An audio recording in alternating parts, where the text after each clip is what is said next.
Welcome to the Northern Agenda podcast. I am Fiona McCudden and I'm joined by Stephen Topping, a Manchester Evening News reporter, and phoning in we've got Graham Whitfield, a political writer and editor of the Northern Agenda newsletter. I'll just get some initial reactions from you two. So were you surprised, Steve, about this result?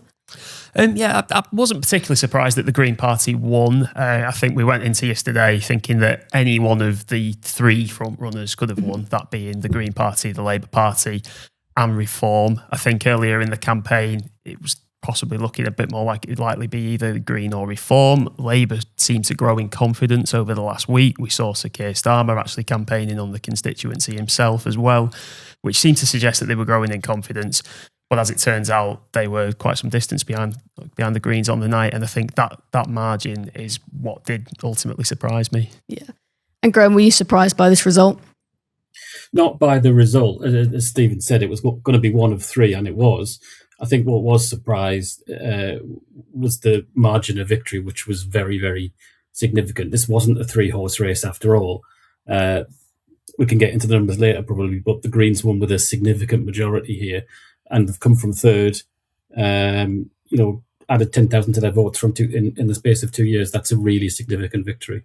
Yeah, and so this idea of the three-horse race has been played out a lot over the last month. In the media, we've seen a lot of this Labour versus Reform versus Green Party, and the candidates themselves have been sort of going at each other quite a lot.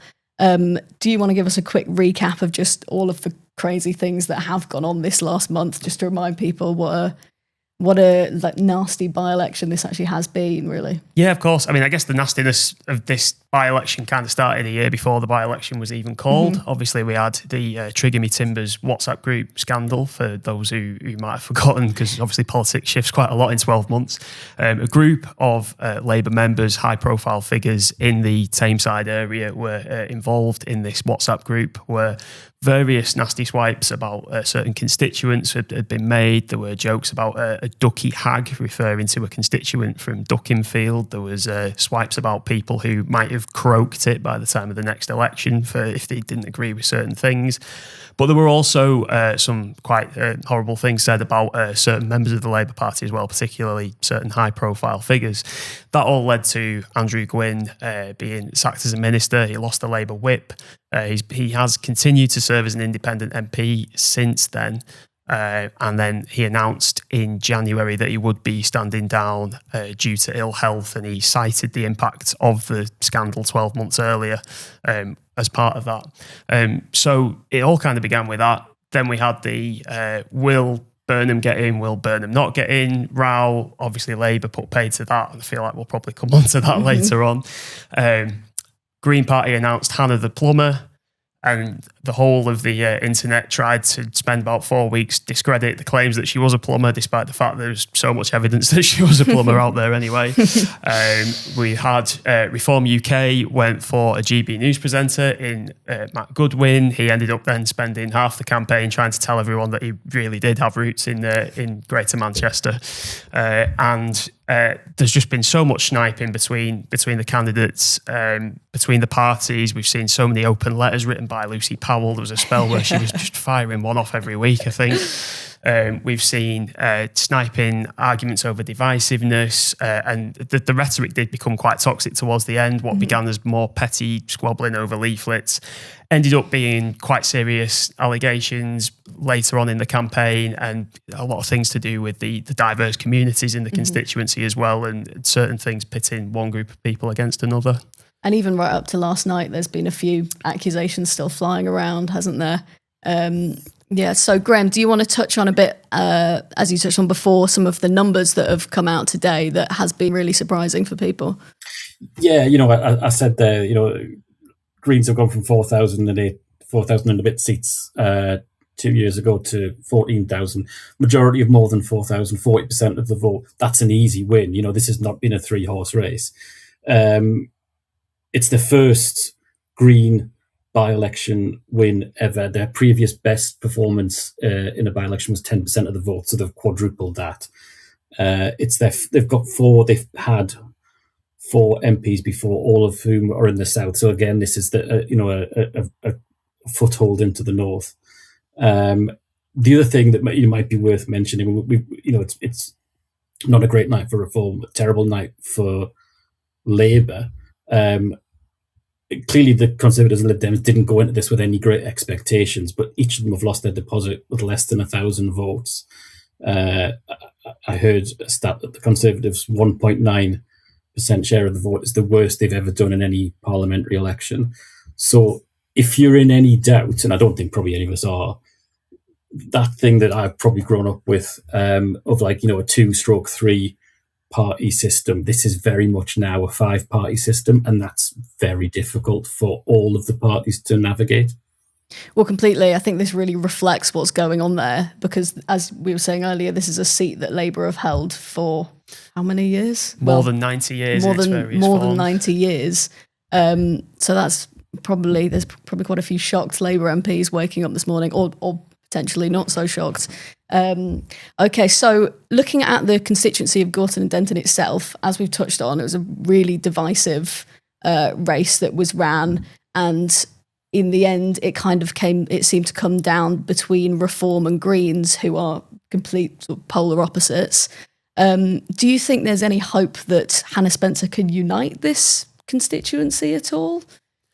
Yeah, I guess I wouldn't want to fall into the trap of necessarily saying that the entire constituency is divided. I think obviously certain figures on social media would have everyone believe that, and people would have everyone believe that the whole country is divided in various ways. And actually, when those conversations take place, there is more that unites people. I do genuinely believe that. But that being said, I think Hannah Spencer has got a big job on her hands. I think there is a lot of anger over just the way Labour is running things from the last 18 months. Obviously, it's clear that there's no faith in the Conservatives, just as Graham was saying. But it does now seem that there is a stark contrast between people voting for the Reform UK Party and people voting for the Greens. And whereas in the past, maybe it was a closer bridge to between Labour and the Conservatives, now it seems much wider between the Greens and Reform. And Hannah is going to have a real job on her hands to take those people who voted for Matt Goodwin in particular with her for the next few years and represent them in Parliament. And she's promised to do so. She said in a victory speech that she'd be an MP for everyone in the constituency. So I think she knows what challenge that is. We know how it feels to be looked down on. Maybe because we didn't do well at school. Maybe because we do dirty manual jobs. Because we are shut out of places we should be in.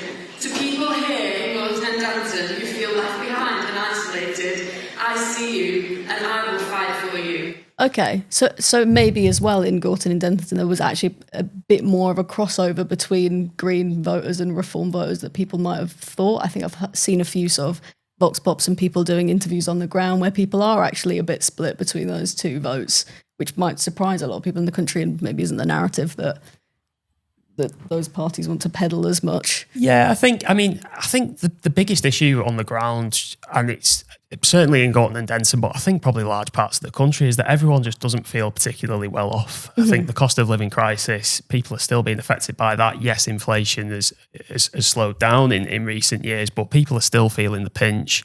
And I think the pace of change that people have seen since the 2024 general election has probably felt too slow to a lot of people. So there is a general anger among people and broadly similar reasons, but it's just the ways in which those problems are solved. That's where those differences lie. And obviously, voters who back Reform UK, a lot of them will see immigration as possibly the root to those problems, whereas people in the Green Party, by and large, would not see that as being the case.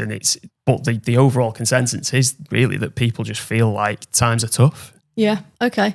And I guess it's a little bit early at the moment to see, to sort of speak to people on the ground. So I'm sure Manchester Evening News will have people out throughout the day and we'll get that feedback. But we definitely heard a lot of people at the time mentioning Andy Burnham on the doorstep and talking about, so obviously early on he was blocked from running for this, and there seemed to be a fair push behind him. People would have voted for Andy Burnham if he was running. Do you think that would have had an effect on the result today?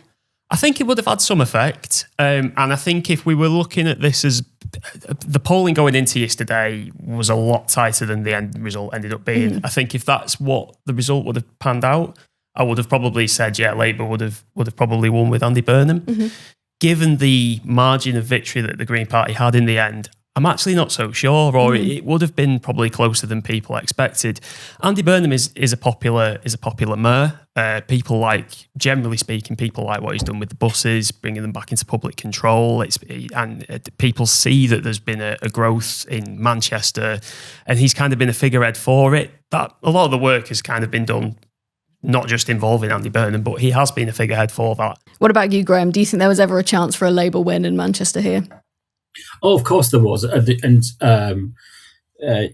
they would have done better, I'm pretty sure, with Andy Burnham. There's two problems with that. There's the nightmare scenario for Labour that they allow Andy Burnham to run and then lose Gorton and Denton and then lose the Greater Manchester mayoralty.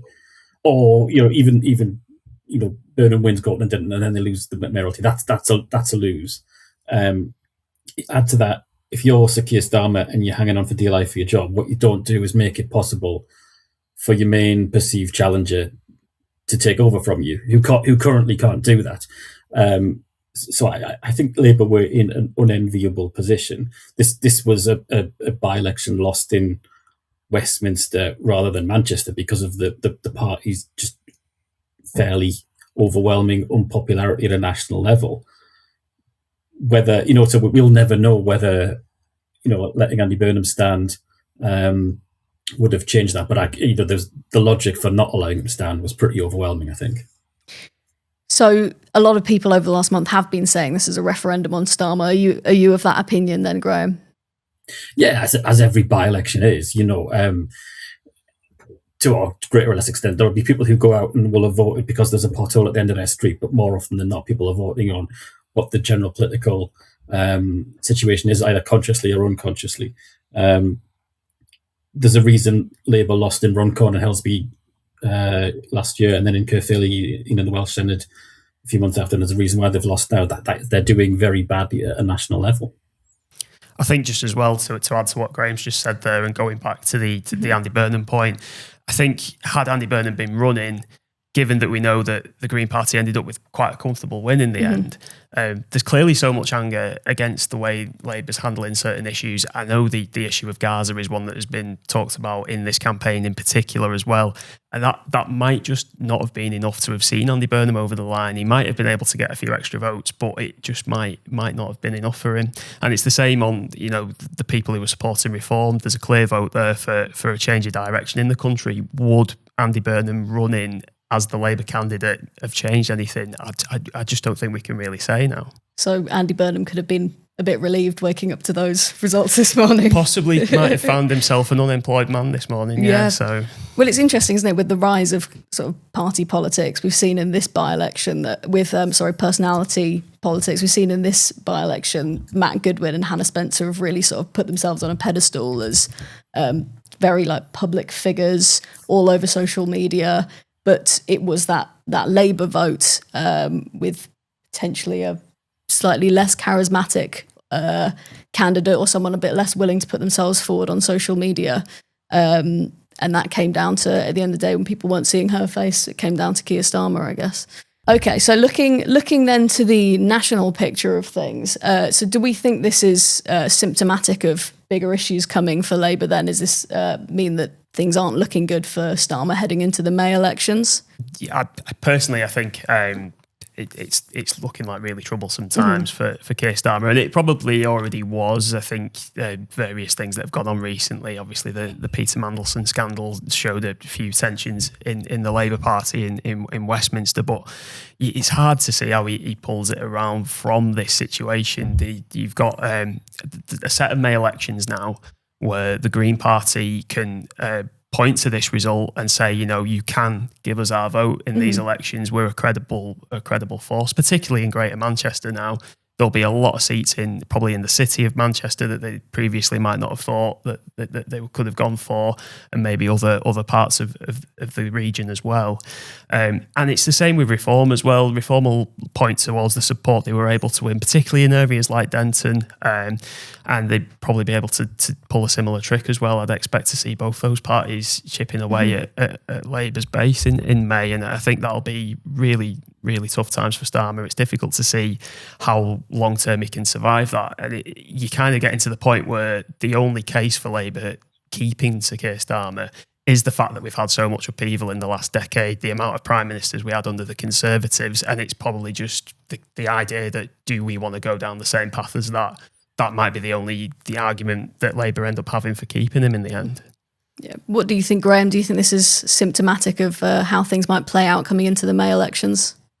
Absolutely. And, it almost certainly will be a very tough night for Labour. They've got a lot to lose. And significantly, some of those elections that are happening in the north and elsewhere aren't just the usual a third of councillors where you can't have that much change. There's a number of councils, I think about 20 in the north, where the whole council is running because of boundary changes. So places like Newcastle, Sunderland, Sheffield, they could flip entirely in one night. And we saw that last year in Lancashire, in County Durham, places that were run by one party are suddenly Reform dominated. The other big problem Labour have got, and they're fighting elections in May, don't forget, in Scotland and Wales, in London, and in English counties and in other areas. Those three by-elections I talked about, they've lost to three different parties. So who do you campaign against? You couldn't out-reform in Helsby. You couldn't out-Plaid Cymru in Caerphilly, and you've not been able to out-green the Greens last night. There's an option. They could just be themselves and stand for what they stand for and what they believe in, but that doesn't seem to have occurred to the party as yet.